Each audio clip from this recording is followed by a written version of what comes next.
Hi, today I want to express some of my thoughts about matchmaking in general.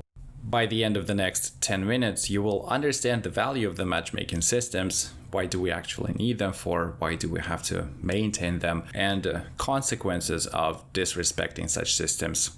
This will be a series of relatively short ideas which people generally overlook, and I'm happy to make the world of competitive games a bit clearer. What is a good game? A long time ago, I heard something along the lines of the hardest days are the sweetest to remember. And I really like this one for several reasons, but for our purposes, a roller coaster of emotions, high in adrenaline, high stakes, a close and skill kind of game would definitely classify as a fun and memorable experience for everyone involved. People enjoy playing and watching games because every match is an unscripted story that unfolds right before our very eyes. Sure, most of the games we play or watch are quite unremarkable, and well, that's the downside of an unscripted medium. However, on a rare occasion, we get to play a part in an absolutely fantastic story that reminds us why do we even bother. Competitive games are legitimately painful to play at times. It can't happen exactly at that second. That is impossible. But the ones who can endure the lowest of lows get to experience the highest of highs. Look away from my base for 1 fucking second. With that said, I want to highlight what a good game is not. It's not necessarily a game that you won.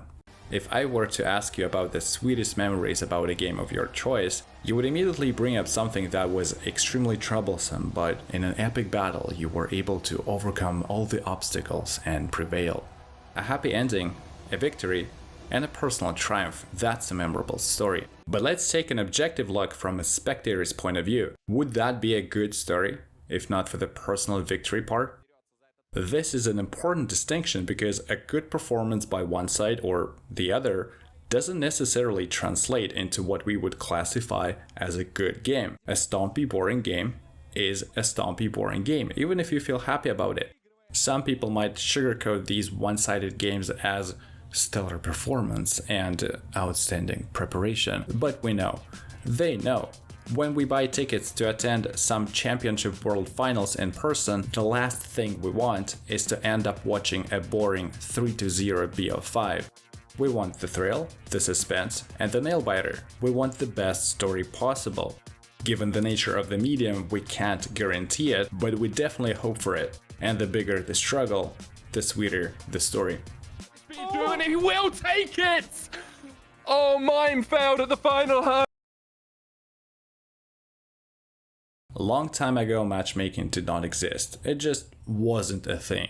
Needless to say, to get a fair match used to be a much rarer occasion than it is today. When a game in its nascent form and no one really understands what they're doing, this isn't much of a problem. But as a community grows into thousands, let alone millions of players, the difference in skill between its members becomes painfully apparent. Skilled and experienced players prefer playing with other skilled and experienced players. New to the game players want to play with other new players. At the end of the day, everyone wants a proper game. That's why we need some kind of a sorting mechanism. First, to protect less experienced players from all the discouraging beatdowns so they don't give up and quit. And second, to build a gladiators arena where all the dedicated players compete strictly against each other. And just like so, to catch the candlelight of an emerging community, something resembling a matchmaking system has to be brought into existence. There are two directions from which such a mechanism can possibly originate from. First, from the coast of the community itself in form of a player-managed in-house league. And second, from the top-down side of the actual game developer in form of a global ranked matchmaking system. This is a logical and a necessary step in a game's maturation.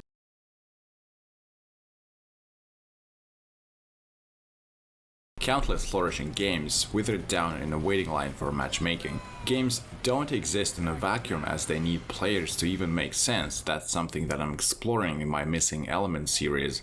The introduction of a sorting mechanism is one of the first major building blocks towards a stable and therefore a healthy community. And do you know who benefits from a healthy community? Everyone involved. It goes roughly like this. Increased player retention helps with the sheer numbers of concurrent players. The developer sees the growing community and invests further into the game. Community members pop up, injecting more content back into the scene. And it goes on and on because everyone views the game as an alive game. It's a game worthy of sticking to. This also sets up the stage for meaningful pro play to exist. Competitive play makes no sense if no one plays the actual game. The pros depend on the stability of the casual player base more than they realize or willing to admit. And that's why I find it particularly appalling when a pro player sits on his high horse towards the very player base that enables him to be a pro. A king might be on top of the pyramid, but the pyramid needs to exist.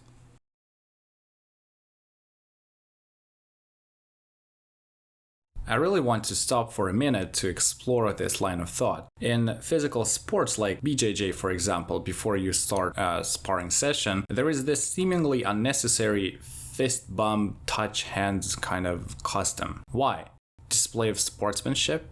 What the hell is sportsmanship? Why players in video games type GG and, GLHF or stuff like so? It took me a long time, but think about it in this extreme and somewhat philosophical way. An opponent is the one who enables you to have the sparring session in the first place, because otherwise your alternative is to practice on a mannequin. And that's why we have to treat our opponents with an ounce of respect, because without an opponent, there is no game. We can't compete because there would be no one to compete against. And we can't even practice in a way that would be the most optimal for us. Without other players, a game is an abandoned playground. That's what it is. It's a theatrical stage set up for acting, yet with nothing but lifeless decorations. Without other players, a game is an empty boxing ring with all that unused equipment scattered around. What you gonna do with it? Practice your moves to compete against air?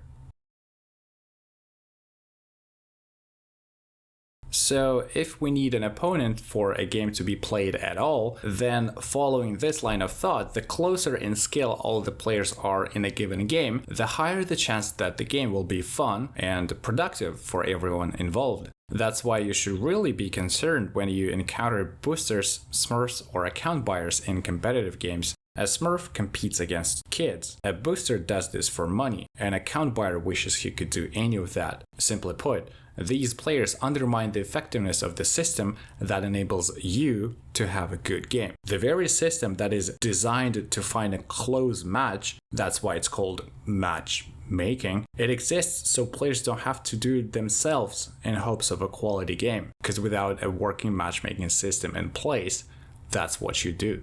To undermine the system is to corrupt it one building block at a time until it no longer has any practical utility. This is a significant blow to the stability and health of the community for all the reasons I outlined in this video. This gradual disintegration of the matchmaking leads towards disintegration of the community as fewer and fewer players get those good, juicy games. So the community starts to wither away, one ruined game at a time. I want to note that the dedicated players might organize their own in-houses and do just fine among themselves. But the casual players, they don't care enough to bother with all that, and they might find it easier to just jump ship. And the pyramid needs to exist.